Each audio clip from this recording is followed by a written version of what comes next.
Hi, everyone. Welcome to Analyze Your Trade, episode number 36 for May 29th, 2018. Today, we will be discussing your trade ideas that you've submitted over the last few days. So you should be able to see the list on your screen as I'm talking right now. My name is David Kosmeter. I am the creator of Timing Research, and I created this show with Dean Jenkins of Follow Me Trades, but he's off this week as moderator. And I have Matt Buckley back to moderate today. So I'm going to go ahead and turn it over. Thanks, David. I appreciate it.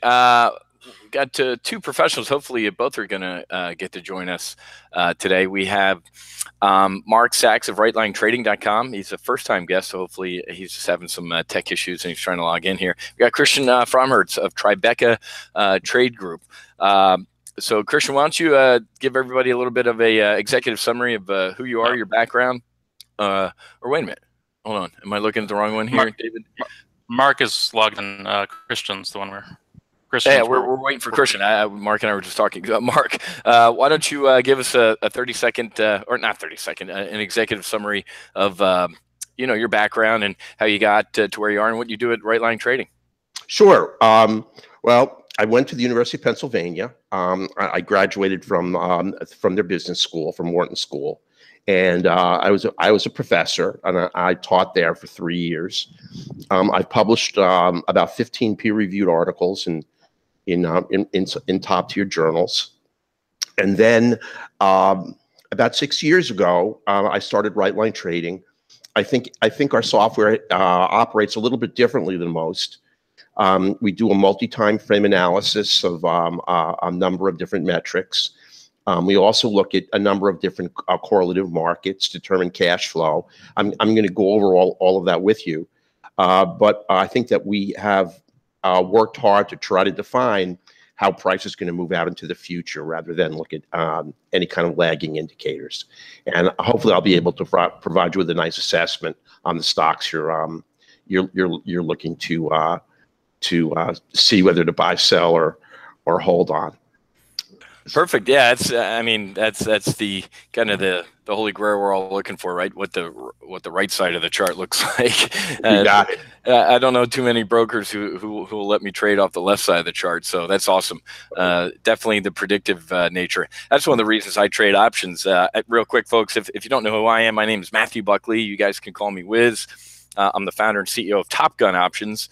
I had a really big marketing department when I started the company. I flew the Hornet, F-18 Hornet for the Navy for about 15 years and graduated from Top Gun, so hence the name. But I taught myself how to trade equity options when I was on active duty for the Navy, and I simply just applied everything I learned flying fighters to trading, because one of the mottos that we have here at Top Gun Options is, trading is a form of combat. Somebody's going to win and somebody's going to get their butt kicked, and I'd rather not be on the getting the butt kicked. I'd rather be kicking butt. So that's kind of what I do. But just like we were just chatting about, I like a little bit of the predictive nature of options, because if you take a look at, and we'll talk about this in some of the symbols, if you take a look at the at the money straddle in a position, on a particular date and at the money, at least it'll show you what the options market is pricing in a move in between. So, maybe using what we're both going to talk about today, we can cobble together some pretty good stuff. So, okay, Christian didn't log in yet, but we'll go ahead and start. The first symbol on the list is KHC. Why don't you kick it off, my friend, and then I'll go second. Sure. Well, the way I've assessed Heinz is this way. If you look on the right edge, which is really, as we discussed, really the only thing that matters, we see that Heinz has bounced off its 200-day moving average, and actually right here at $57.03 was a real nice long opportunity on what I would consider a scalp. Just looking for about 50 cents. You can see below, we've got 4 lines. The first one shows the direction, shows money flow, which is positive. The first one's the multi-time frame assessment of momentum. The second one's stochastic, and the third one order flow. And when all three of those align, the candles are surrounded or haloed by blue. So you can see that Hines has a blue halo, which means order flow, stochastic, and momentum are aligned to the upside. It's taking a bounce. The problem is it's moving up into the VWAP, or the volume weighted average price, and it's also heading up into its 50, and it hasn't broken that. And you can see it's in a down channel. There's sequential lower highs and sequential lower lows. So before I would consider taking a long on Hines, it would have to break above this channel. And the way I would like to see it break is like this. I'd like to see it break and then test the top of the channel and then head right back up again. So you'd like to take a second test off the top of the channel. Listen, you can take a potential breakout, but I'm a little more conservative of a trader, so I'll let Hines break, retest right around 57.70, and then take that second bounce long. I mean, that would be my recommendation on Hines. What's the time frame on? I'm trying to look at the bottom of your chart there. What's the? It's about a week. A week? Okay, yeah. There we go. Now I can see it. I had to put my my cheaters on there. I like that. That's a good. I'd agree with that. Craft is. It looks like it's got there's just this malaise hanging out here. When you take a look at the options, there's earnings are probably. Let me take a look. Next earnings, August. So if you take a look at some options here, let's take a look at July. There's some big call activity around the the 60, 60, 62, 65. So obviously there's some in this screen on Options House on E-Trade right here. I can't see whether or not these are bought or sold. Right? Obviously, selling calls is bearish. But before I jumped on the air looking at some other stuff, there's a lot of bullish upside call buying in Kraft Heinz. But this is kind of, to be honest with you, it looks like a little bit of a lotto ticket. That's not a good looking chart. I'm not a certified market technician. Here's a 1 year chart of Kraft Heinz. That is down 39% in the past year. So not sure who. I know we have people who asked us to cover this symbol. Not sure what the super bullish case is. I think it was, what was it, a couple of years ago? The most I really know about Kraft Heinz was a couple of years ago when they were the subject of the the People's Liberation Army in North Korea or China or something like that. Who was it? Warren Buffett and 3G Capital talked about taking over Kraft Heinz, and they went from trading like maybe one call option every other week to like 80,000 2 days before this announcement. Obviously the SEC or everybody got involved and they looked at it, they dug into the account. Goldman Sachs, shocker, Goldman Sachs tracks it down to like some account in Switzerland. They track that down and then it goes cold.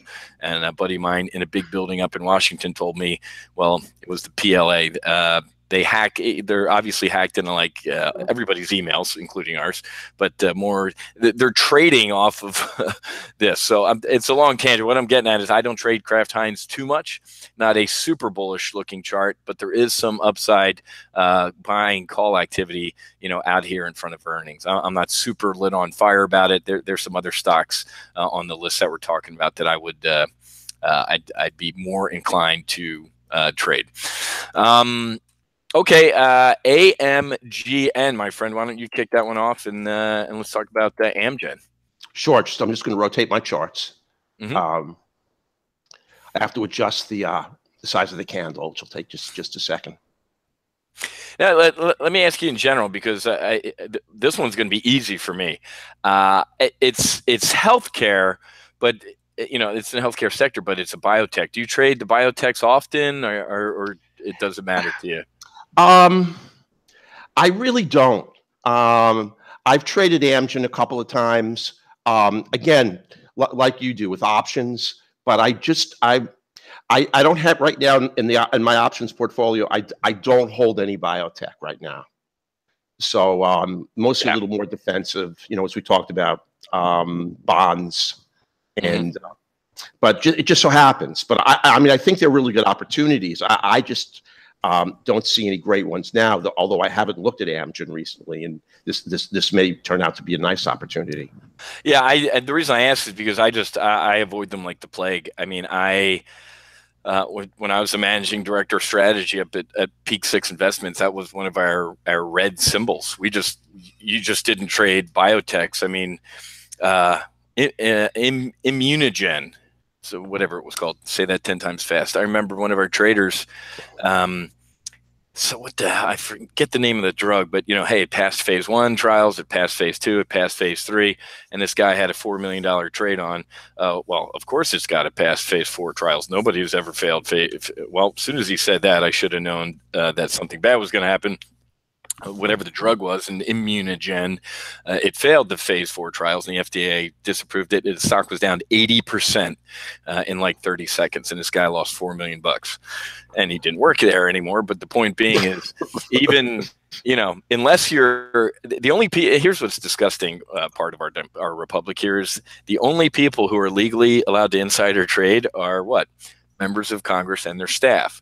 So unless you're a member of Congress or their staff, or you work at the FDA, there's no way in hell you know what's going on in some of these trials, or if things are going to be approved or disapproved. So that's my little bit of a rant about Biotechs. I just don't trade them. I traded. I was at one of those, not Martha Stewart. I was one of those ImClone guys back in 98, 99, traded from like 3 up to 30. And then I just said, that's enough. So I'm not a huge biotech guy. Right. Well, I rarely trade them myself, and actually, I do hold one. I hold Bluebird Bio right now, and what's that do? I've never heard of it. Bluebird Bio is looking at anti-cancer medication. It's targeting receptors on some of the malignancies, and it's made a couple of real nice breakthroughs. And actually, I have a debit spread on it, and it just about hit the top of the debit spread, and today it's sunk. But I mean, I think Bluebird has really tremendously good potential, and I still have a couple of months left on it. It's a 90-day. Oh, okay. So I'm hanging in with it, but it's doing well so far. I'm just going to change this. It's, unfortunately, because this is a Unorenco, I've got to, from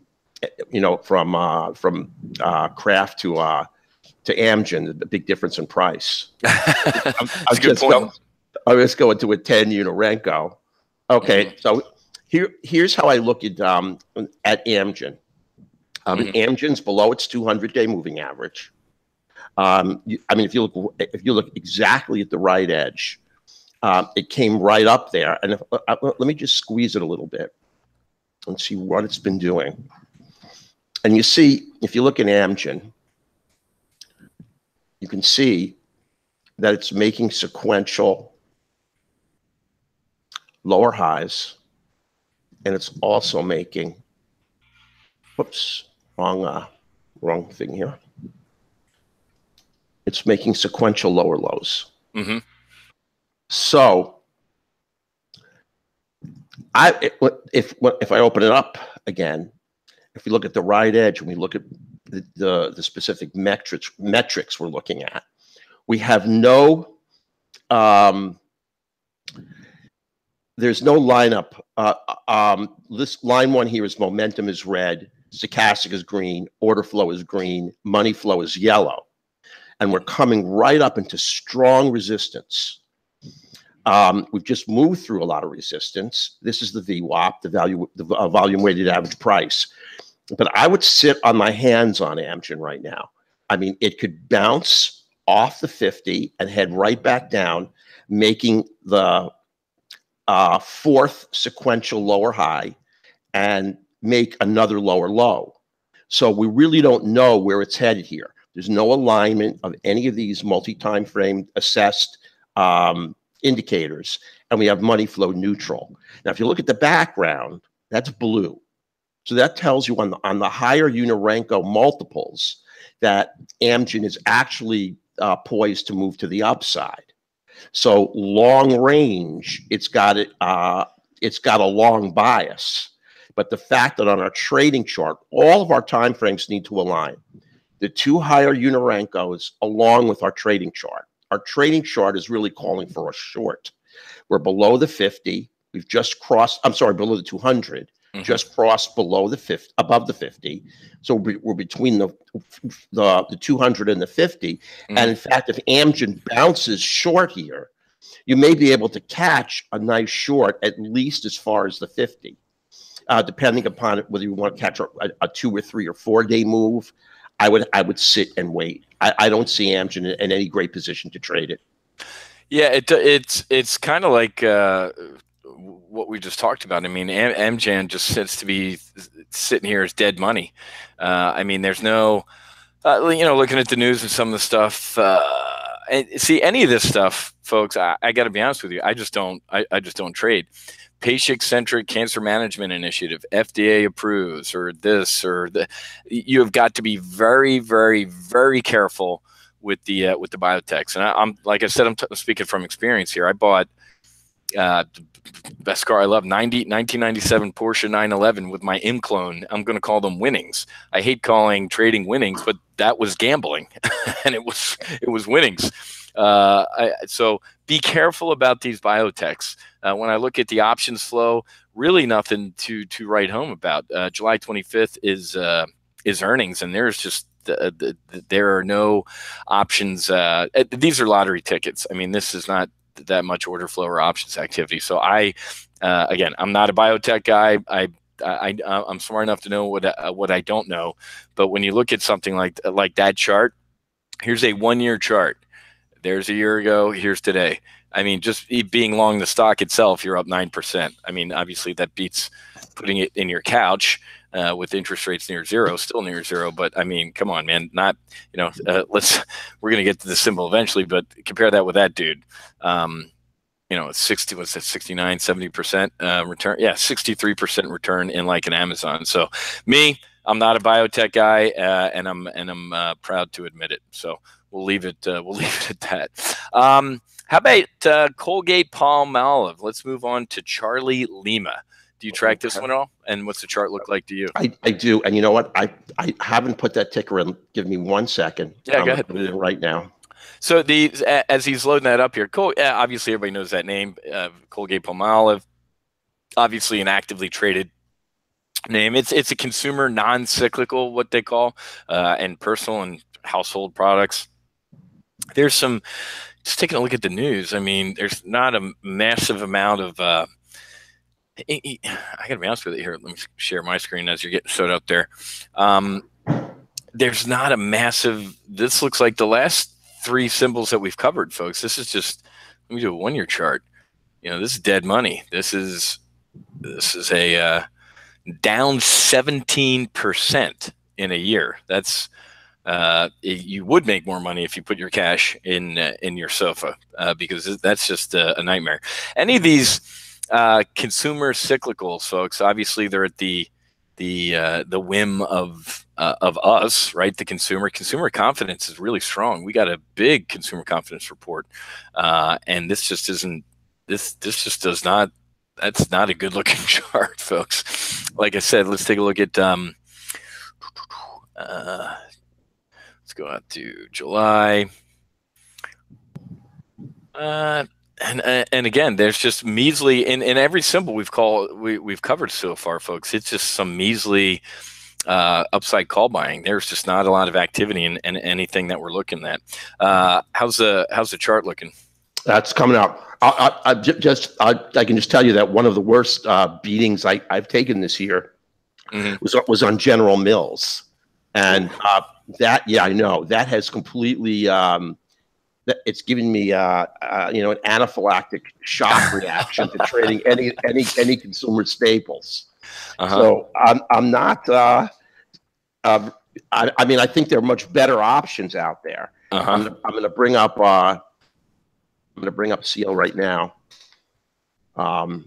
Let's see what it looks like. But I don't think this is a great sector to trade. Now, okay. It's funny because well, I'm going to get to Amazon eventually, but Amazon owns all these things, or can hiccup and do all this stuff. So if you're looking for the best house in a bad neighborhood, I don't think Colgate-Palmolive is. Now, I mean, you can see Colgate-Palmolive is in a clear-cut downtrend here.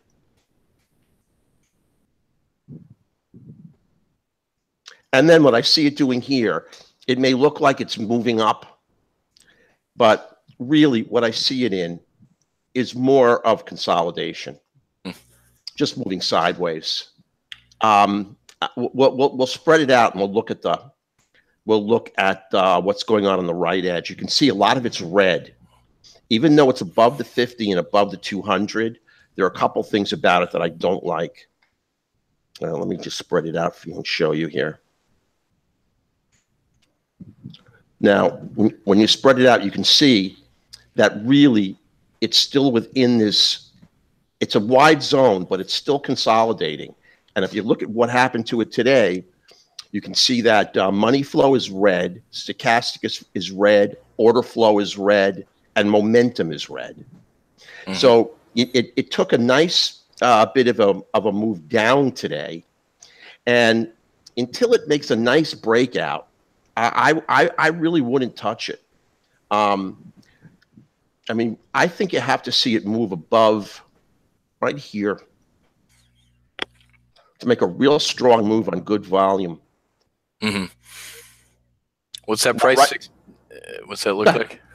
That price is about $67. Okay. Before I would make a bet on Colgate-Palmolive. Mm-hmm. Yeah, it just, like I said, it seems like dead money. I mean, there's nothing to write home about in there. I agree. Yeah. And the fact at the end of the day today, it's got order flow, stochastic momentum, and money flow all red. You see the background bias is pink, which means it's in a multi-time frame downtrend. Even though we've got a short-term move up on our trading chart, it's also below the volume-weighted average price. It's moving up into consolidation. Resistance. I mean, I would stay off of this chart. And I think they're much, much better trading opportunities than CL. I agree. Well, let's move into something I like to trade. Let's move on to Boeing next. I'm not a Boeing guy, and as a lot of my members who are probably on here know what I'm about to say. Well, let me cover the simple first, since somebody asked about it. Boeing, obviously getting kicked in the teeth today because you don't like to see these headlines. Where is it? U.S. moves ahead on China trade curbs, catching Beijing off guard. So, a lot of these big aluminum, steel, all these type of international companies like a Boeing are going to get kicked in the teeth in a trade war. So Boeing got kicked in the teeth today. A little bit less dead money than the symbols we've covered so far. Let's take at least a 1 year look here at Boeing. Obviously, everybody knows what Boeing does. You've flown on a Boeing product. I flew a Boeing product for 15 years. That's a nice return in a year, 87%. But a Boeing, if you look at individual, and Boeing's not just a defense name, obviously, they build commercial airliners, like I just said, we've all flown on them. But in this space, whether it's a Boeing, a Lockheed Martin, a General Dynamics, Northrop Grumman, I don't like any of them. I trade this puppy. I trade a Raytheon. And a Raytheon, Boeing's had a better 1 year chart, obviously, but when you look out over time, I like Raytheon because it is in everything. It is Boeing. So I sat for 15 years behind an APG 65 Raytheon radar. So I like buying the guts of something, not necessarily the something. And I have to do a shot since I said, I promised myself I wouldn't mention this word, but Bitcoin. You don't buy Bitcoin, folks. You buy the underlying technology. There's going to be 1,000 of these cryptocurrencies, if there aren't already, aside from all the counterfeit ones. You buy the blockchain or the technology or the servers or the stuff behind it. You buy the guts. You don't necessarily buy the thing. So in this case, I'm going to punt on Boeing. I don't think it's a bad stock. I mean, hell, But it was dead money. So that's why I liked Raytheon. The Raytheon climb schedule was this. It was this has been flat for years, and then decided of late to come on. But you can see all the volatility since the president announced, out of the blue, 1, 2, 3, 4, I declare a trade war. So it's definitely going to get kicked around a little bit in a trade war. Raytheon less. So take a look at a similar chart. So how's Raytheon looking for you? You want to do Raytheon or Boeing? Oh, I'm sorry, Boeing. Duh, Boeing. Okay. Well, I'll just tell you the one defensive I have in my options portfolio is I have Huntington Ingalls Industries. They're the biggest defense shipbuilder, and they took a big haircut on good earnings. Mm-hmm. And all the brokerage firms reaffirmed them as a buy or an outperform, and it consolidated and it started moving up, and it's actually doing quite well. Except today, it got a little bit of a haircut because of as you say, what's going on in the defense industry. Correct. But let me just get a longer look back on Boeing. Yeah, Boeing, I don't see much here. I mean, what we've got here is we've got clear-cut consolidation here, here and here.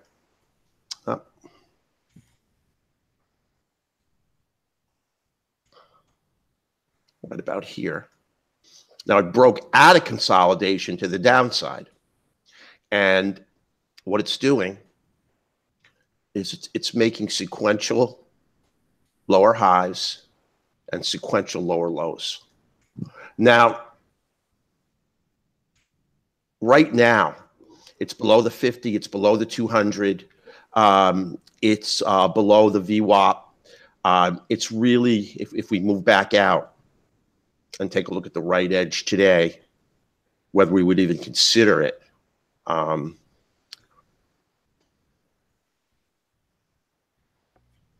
mean, right now it's just sitting right above the 50. It's below the 200, and I mean, it closed up with order flow, stochastic, and momentum moving up. But if you look at the pink, it's really in a multi-time frame downtrend. It's really floating in the middle of nowhere here. Now it's right at that down channel. This is not something that I would move into. I mean, I would just stand aside on Boeing.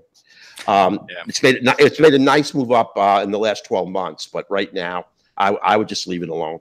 Well, I completely agree. I think one of the reasons it's made this great move in the past 12 months is Donald J. Trump. Love him or hate the guy, he wants to blow our enemies into hair, teeth, and eyeballs, which is what you should do to your enemies, in my opinion. But you're right. I think in the short term, this, headlines that say, hey, 50 billion in trade tariffs by June 15th caught the Chinese off guard. I guarantee you there's dudes in a room right now in China, planning to, they're packing their cannon and they're going to be firing back within a day.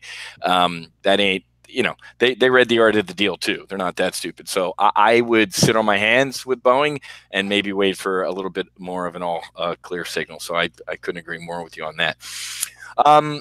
Okay. I just wanted to say one quick thing about Coherent. I traded Coherent last month on a debit spread, and I really got hurt on Coherent.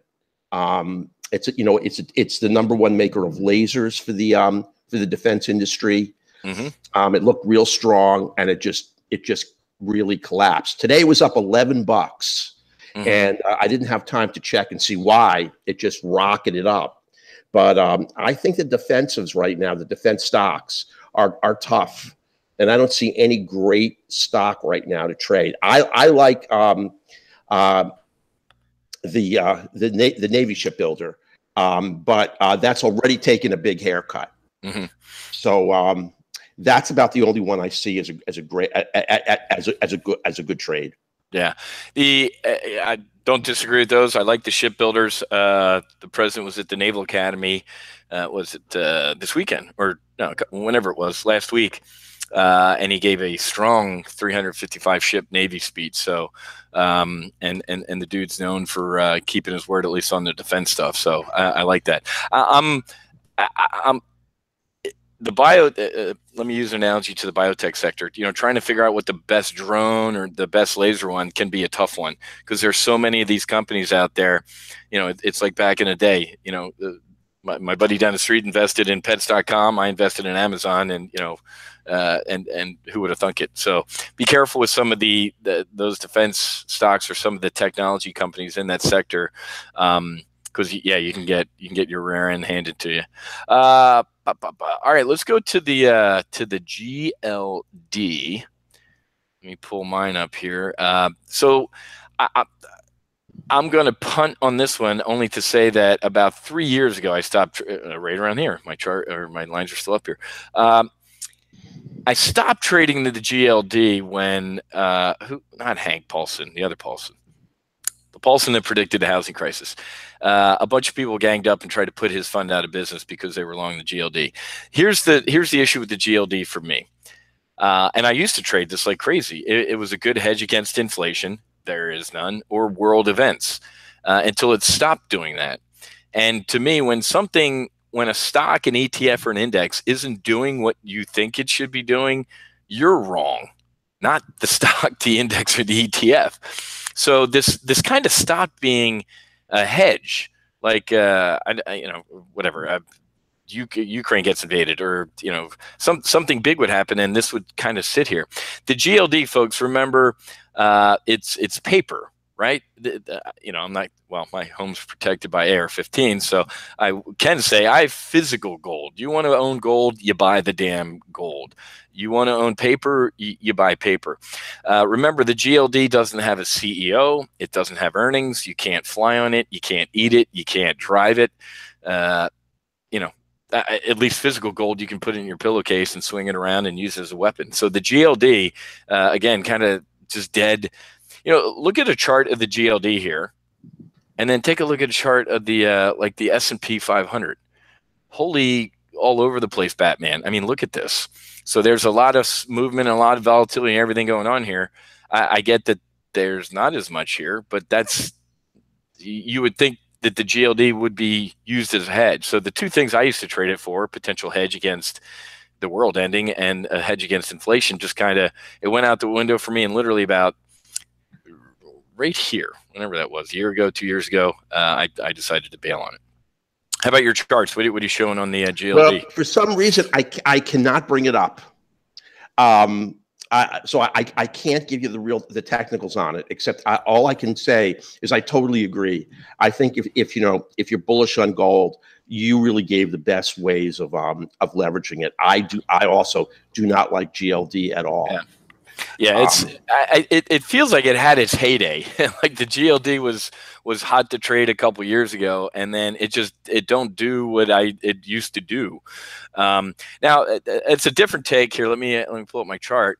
The miners. If you want to trade something, if I don't know, you just like the space, take a look at the GDX. That's also kind of a JED chart too, to be honest with you. Or you go into individual like mining stocks. I mean, things that have equipment and drills, but they also have dudes and labor issues as well. I don't know. I worked. I did some consulting years ago down here in Miami with Meridian Gold.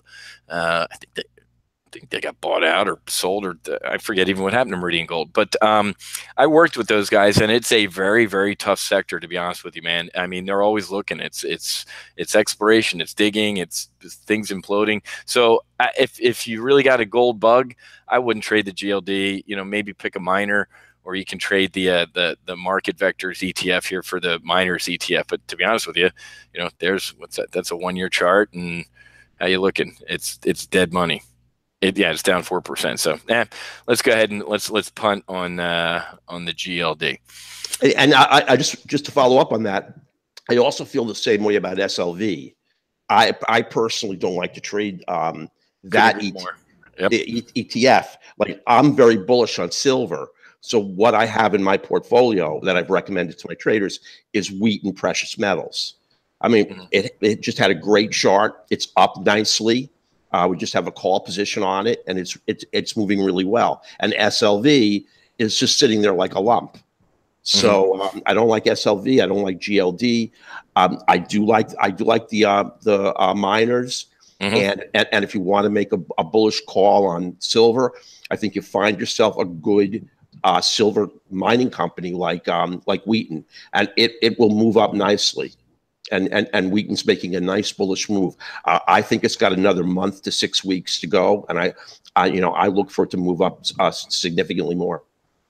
Like it. Yeah, I was, remember, silver has more of a commercial use than gold. You know, unless you're a rapper in LA, you ain't using gold for your teeth type of thing. Silver at least is in electronics, and it can have a practical purpose. So, but yeah. All right, let's go ahead and move on to one of my bad trades of, I guess it was 2017, or no, did we bail out of it this year? Regardless, I was a bottom feeder in GE here. I thought it pulled out of its dive and leveled off here at 15. I think we did synthetic stock around the 14 strike out, and then it bottomed out here at 12. It got back up to where we got into this thing. But folks, this is, wow, how the mighty have fallen. This is Jeffrey Immelt. I mean, God almighty, you know, 3-4 years ago, you had to get that GE stink on you to go be an executive anywhere in this country, right? You're a Wharton guy. You know that, whether it's Six Sigma or just the GE, and who's the old dude that ran GE, whatever his name is. I can't remember him either. Yeah, the old dude. GE was the flagship company. Well, and then we find out, and one of the reasons, folks, I got into GE right around here. Well, and here was the earnings. What happened during earnings? It turned out on the earnings call that they still owned GE Capital. I got to be honest with you, folks. I didn't know that. I remember news a year ago that they sold it. They were carving stuff up. And I remember reading a report from one of the analysts after the conference call going, that dude didn't. If the analysts that cover this thing, who literally make a living 8 hours a day in their cubicle covering GE, didn't know that GE still owned GE Capital, there was little chance I was going to know that. But the stories coming out of Jeff Immelt flying around the world with two of his two G6s, not only his, but he flew around with a spare because he's Jeff Immelt. I mean, the president doesn't even fly around with a spare Air Force One. They fix it. So a lot of roaches in the kitchen here at GE. It is trading, I think, I bailed out of it, so I stopped following this and doing math, but it's definitely trading, the last time I checked, below book value. It's trading below what it's worth. And when they break this thing up, it's the sum of its parts is worth more than what's the stock price right now. I mean, look at GE, folks. Locomotives, medical imaging. For 15 years, I flew nearly 3,000 hours on 2 GE engines, General Electric F404 motors. So the company does a ton of great stuff, but it's you're bottom feeding and plumbing here. This would be a lottery ticket. If you want to trade GE, in my opinion, there's no volatility really in the front months. Throwing on a bull put spread here or something like that. There's no volatility in the options. You want to trade something on GE, you hop in your time machine, you go out to Jan 20, and you buy some deep in the money. What are some good deep in the money calls here? Maybe the $10 calls for $5.05. You put those in your safety deposit box, and you forget about them. It'll be broken up. It'll be bought. Something's going to happen with GE, but this thing, it ain't going to hover around here much longer, in my opinion. How about you? Do you trade GE? I don't. I mean, I've avoided it, and the technicals are going to come up in a minute. One thing I do is I watch Options Monster for large options trades to cross the ticker. And last week, somebody bought $250,000 worth of GE $20 January 2019 calls on GE. And, it raised my eyebrow like, well, that's a lot of money to somebody who knows something that I don't know, that a year out from now, this company's going to go to 20. But I'm just, I'm too risk averse. To them, $250,000 may be pin money. And I don't know their position, but I mean, this stock is really, really getting still, even after it's been pounded, it's still getting pounded more. That's exactly what. Just when you think it can't get pounded anymore, it gets pounded more. And I just don't see any, unless you know something, and you want to buy a 6 or 7 month call position, which I wouldn't do. I do have a long-term position on Xilinx, but I wouldn't on GE. I mean, this thing is just really in the dumpster. It's below everything. The 50, the 200, the 50, the VWAP. It's like Jeffrey Elmo, did the mic drop, thank you, good night, try the veal, and he just turned this shit sandwich over to this poor guy who's just trying to clean up this mess, man. I think he's just trying to break it up and do it in some sort of peaceful order, I agree. It's really funny, but when I think of GE, I always think of Macy's. Everybody's always trying to bottom feed off of Macy's, and there's a lot of people right now taking bullish options positions on Macy's, which I personally wouldn't do. But when I think of Macy's, I always think of GE. When I think of GE, I think of Macy's. They're down, they're crushed, they're beaten, and they're mangled and spindled and folded. Mm-hmm. Are they going to make a rebound? I don't see it happening with GE. Maybe Macy's, but forget GE. I would let this go. Okay, I agree with that. All right, what's shaking next? NVIDIA. All right, this is a good one. Do you guys cover NVIDIA, or do you want to kick that one off?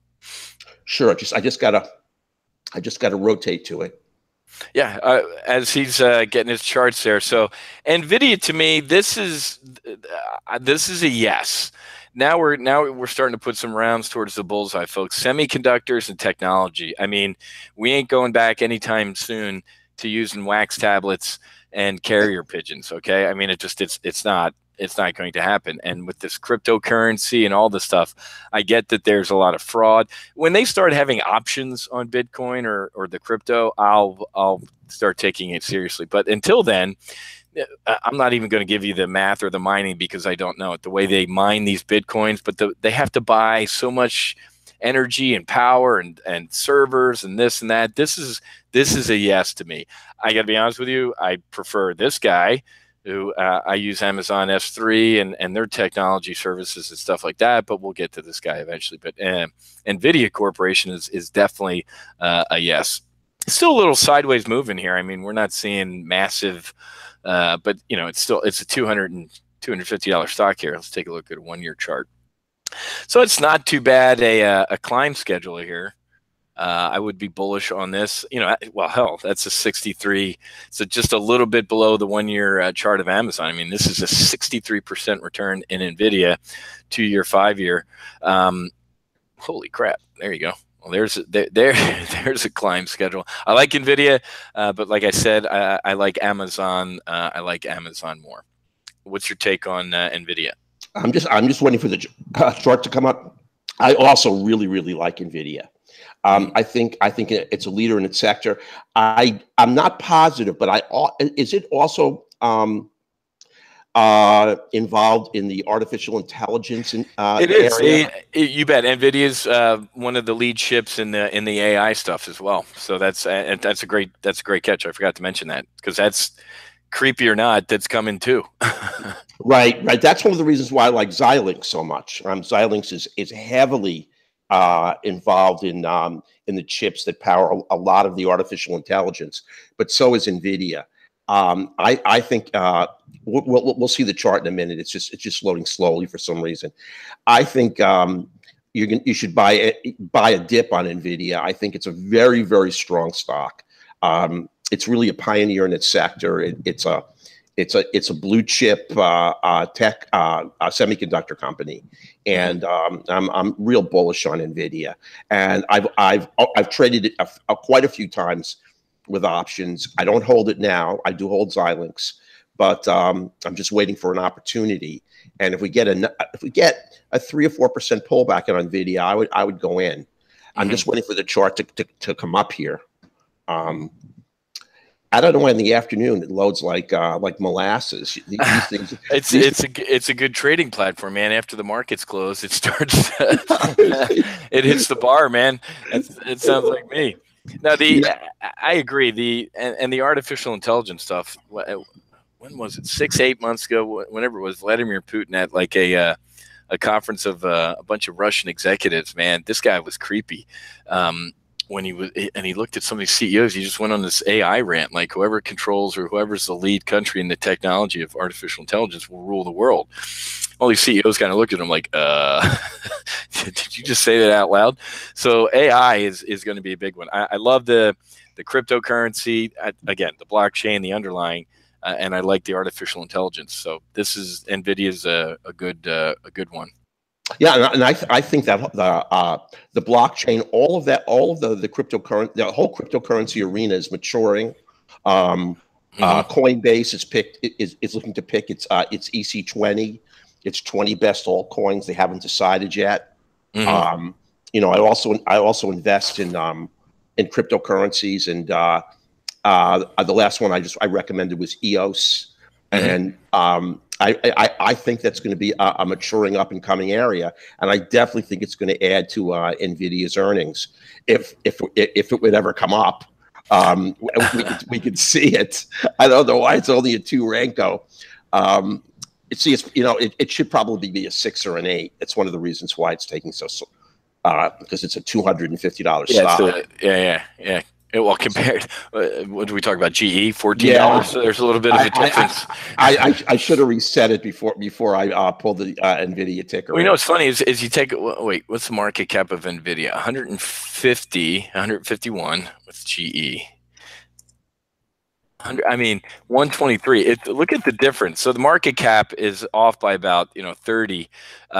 But one's a $14 stock and one's $248. So, folks, that tells you, a little bit about what's going on here. So if you didn't listen to us and you got to flip a coin between GE and NVIDIA, hopefully it's a 2-headed coin that says NVIDIA on it, because this is where you need to be. And as we're waiting for his stock to pull up, I just want to, because we've got about 10 minutes left, I want to just pull up Amazon, which will be the next one. And you can pull up NVIDIA when it comes out. I'm just waiting for it to load. You go right ahead. You got it. So Amazon, it's the Death Star. On a day when the Dow's down 400 points, Amazon it's its own stock market. It survived. Let me take a look at 6 months. Look at what it did during the tech wreck. Let's pull up a Facebook or even an Apple. Well, let's kind of take a look at Facebook. So I just showed you a 6-month chart of Amazon. Here's a 6-month chart of Facebook. What's that? 2.2%. It's better than Mr. Blutarski's GPA in Animal House, but this is dead money. This is Mark Zuckerberg, turning out to be a robot and stealing all your data and everything like that. Even an Apple isn't that impressive, guys. I got to be honest with you.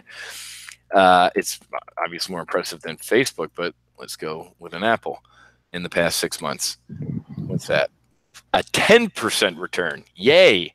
I get it. If you're a hedge fund, you love Apple and you love a 10% return. Well, how many of you love oops, let me do it legally here. Let's go right from here to today. It's probably about, 39%. Oh, 6 months, 39%. I was looking at the wrong chart. A 39% return. So Amazon, folks, whether you're talking about Whole Foods, you're talking about Blue Origin, you're talking about just it's dominating every space that it's going to be in. What was it, 2 months ago? God, this seems like a year ago. 2 or 3 months ago, Jamie Dimon, Warren Buffett, and Jeff Bezos at Amazon said, we're going to jump in the healthcare sector. The healthcare sector that day went down 5%. Whenever Amazon announces it's coming into something, it implodes. I think Donald Trump might have single-handedly put the U.S. Postal Service out of business. I have it on good authority that Jeff Bezos, he ain't going to buy a UPS or an Amazon. He's going to build his own. He's going to start leasing airplanes. He's doing the, who is it, Carnegie? Rockefeller. Who's the the dude that owned all the oil wells was like, wait a minute. Rockefeller. Yeah, Rockefeller's like, why do I just own the oil wells? Why aren't I buying the lumber that builds the rails and the steel? And why don't I own everything, the means of production? So Amazon, I could not be more bullish on. Today we put on a weekly options trade that expires on Friday. The 1600 was Friday, June 1st. The 1600 1597 bull put spread. 1597.5. We got it at 70 cents. It essentially was flat today, but you got to be happy with the stock that is flat in a Dow down 391. And we're also, like I said, back in October when I said, hey man, this whole, oh my God, 200 grand in Facebook ads through the election in Trump's favor. I'm like, okay, that's stupid. And you guys got privacy issues. I said to dump Facebook, Apple, and get an Amazon.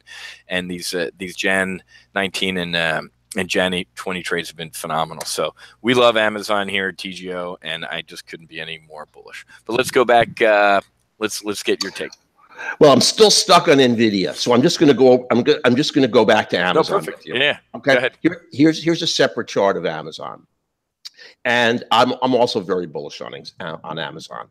I think actually taking a bullish position right now is really good. You can see from this chart that we've got some green here. This is bias is green, and it looks like it's going to be lifting and heading long. I think Amazon is the slayer of companies. I had a really nice bullish position, a bull debit spread on CVS. Mm-hmm. About a month and a half ago, and all Amazon did was announce that they were going to go into the pharmaceutical industry, exactly, which would be 2 years away. And ultimately, they changed their mind. But it took CVS and really dumped it and turned it into a loser. Yeah. So they talk now about what companies are Amazon proof. Amazon is such a high powered. It's like a howitzer. Mm-hmm. I mean, the one company I believe is Amazon proof is Costco, which I have right now in the options portfolio. I think it's one company Amazon can't beat, but it's just so powerful and it's growing tentacles that it's going everywhere. And you can see anticipation is for a continuation to the upside, for a move long. So I think taking a bullish position today was a real good decision. It's funny that you say that. I'm going to steal that term, Amazon proof. You're right. I mean, companies today are starting to, the closest alligator to the boat is Amazon. These guys, they are getting into everything, and everything they touch, either they eat or they destroy. So you want to own the Death Star. Even if you're a rebel, buy stock in the Death Star, man, as a hedge. So you know what was after that? Adobe, AMD, Cisco. I'll tell you what, I like to, in our last 4 minutes here, what I like to do usually when I'm hosting is just try and get a really good trade out of the folks that are on here. And it doesn't look like our buddy made it on here, which is unfortunate, but that's okay. We got some good airtime. So Mark, what would, whether it's a daily, weekly, something out the Jan 20 or however into the future, what's a good juicy trade you're looking at right now, or you're talking to some of your members about? Okay, let me just scroll down my little cheat sheet here. Yeah, go ahead. And as you're pulling your stuff up, I mean, mine would be Amazon, but let me give you a twofer here. My other one that I really like, we're going to be talking about tomorrow in our accelerated retirement brief, is Visa. I like these. I like a Visa and a MasterCard. I don't even think I've ever owned a Discover card. I don't even know anybody who does. But Visa and MasterCard, they kind of, like we just said, Amazon proof. I mean, Amazon's trying to do Amazon Pay, and I look on my new S9. It's sitting here with some. It's very hard to breach into these credit card processors. So I like Visa. They do the Olympics and all that stuff. Obviously that's over with, but you take a look at a 1 year chart of Visa, and we got into Visa right around here, back here in the fall. I think this was one of our October trades. Yeah, this is right around here. We got into a Visa, and it's 21. So we're long-term bullish on Visa out to Jan 20, but we've also been trading the front month just bull put spreads this entire time, and also some bear call spreads and legging into, what we call iron condors, which are range bound trades. So I like Visa. I think it's a little Amazon proof. It's Visa. It's just got a huge, look at this. We're looking at GE. If you add GE and NVIDIA's market cap, you get Visa's 231,000. It's highly traded. And I always look at a threat to any of my trades. Obviously, a threat to Visa would be waking up one day and, North Korea, Trump walked away from the table and North Korea zeroes out everybody's accounts. I mean, obviously, all these type of electronic technology or payment processors are just one hack away from something bad. But remember, here in the United States, we have literally told bad actors in the world via either to their face or through back channels that if you mess with our financials, they could. You guys know this, right? I mean, North Korea woke up one day and we made a funny movie about their dear leader. And what did they do? They hacked into Sony Pictures and almost destroyed the company. They can do that because we didn't say that this would be a declaration of war. We've told bad actors, if you do that to one of these, to our financial system, folks, because to be honest with you, we could wake up tomorrow and there's just zeros all over your screen, your bank accounts and everything. You want to talk about terrorism and mass hysteria, try walking outside or going to the mall when everything is zero. So that's obviously a threat, a long-term threat to this trade, but if that's going on, you're really not caring about your Visa trade at that point. So I'm an Amazon guy, I'm in a Visa, and we're going to talk about both those positions tomorrow in our accelerated retirement session. So, all right, my friend, what do you have? Well, I have, first I'm going to give you a really unusual trade. We're already up a bit on it, but it's not too late to get into it. And it's probably something that you've really never thought about. It's the iShares Trust MSCI Saudi Arabia. And I have the December 21, 2018 31 call. The price is it's right now, it's $30.36. And what's going to happen in Saudi Arabia is they're going to spin off about 2/3 of their entire petroleum industry into an IPO and add it to their stock market. That's going to increase the market cap of their stock market by 3. It's going to triple the value of their entire exchange. Now, this is not an if, this is a definite. So taking a very, very cheap bet that it is going to come to fruition at some time in 2018, iShares Saudi Arabia could really be a big runner. It's at 30.36. If this happens, I have no idea how high it could go. It's trending up nicely right now. People are starting to catch on to what they're doing. I think it's a potential for you. The ticker is K as in kill, S as in Sam, A as in Apple. The other one I really like.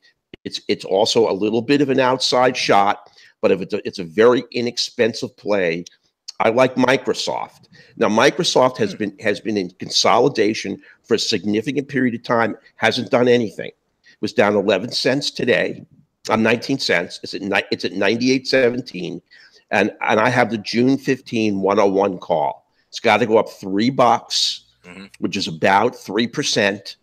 And I have a good feeling that it's going to make it. And then my last one is I still like Huntington Ingalls Industries. I think that the shipbuilder has already taken about a 25% haircut. It's consolidating really nicely. It dropped $5 today. It's at 219. I have a 220, 230 July call spread. I think with just a little bit of wind in its sails, it could easily jump to 230. It was at 228 late in the week last week, and when it hits my 230, I'm out. Even if I have time premium on it, if it hits my upper target on my spread, I close it. It was right there. It fell today. I think it's still a good trade. I like that. That's I love the Saudi Arabia trade, man. That's interesting. I hadn't looked at that one. That's a great trade idea. Very, very interesting. Thank you. Sweet. Awesome. Okay, cool. That's awesome. We are right on time, right on target. We started about 2 minutes late anyway because we were waiting for a Christian. So, Mark, give us a quick how we track you down and get a hold of you, or maybe follow what you do at Right Line Trading. Sure. I'll just drag over real quickly. I'll show you our website. We're at www.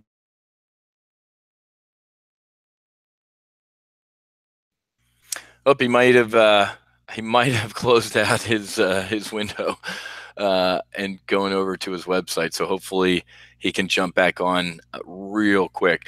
Folks, obviously, if you're one of my members, you don't need to know what to do. But folks, if you're interested, my name is Matthew Buckley. My call sign's Whiz. I'm the founder and CEO of Top Gun Options. You can just head to topgunoptions.com. That's the easiest thing to do. And you can scroll down here and if you're a skier, even though it's not ski season anymore, this should make sense to you. Beginner, intermediate, advanced. You don't know what the hell an option is, all the way up to I know what I'm doing, Whiz, make me better.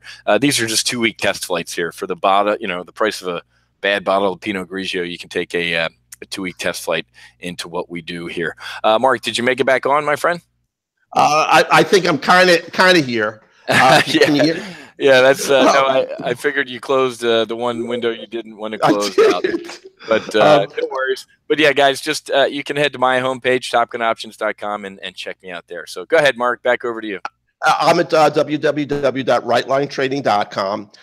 If you're interested in our software, it really does do a great job in predicting the future movement of price.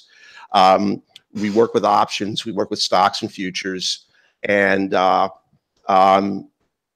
you know, we have a mentorship program, and you're welcome to give me a call, 786. You know what? I can't even get to my own phone number. But just go to rightlinetrading.com and you'll find us. And I really appreciate you giving me your time today. You bet, man. Yeah, you bet. Good working with you. And David, I'm sure David in the replay that he sends out to everybody will throw that information in there as well. So no worries. But David, let me throw it back to you, my friend. Had a great time as always. Humbled and honored whenever you give me a call to a host. And I'm standing by for the next time. So have a great rest of your day, folks. Happy hunting. Make sure you hedge and God bless.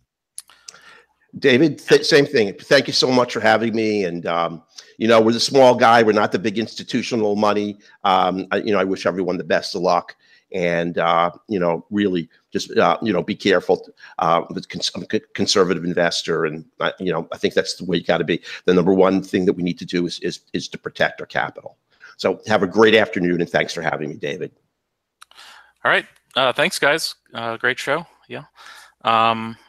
For everyone watching, just want to remind you to be sure to hit the YouTube subscribe button if you haven't yet to get updates on future shows.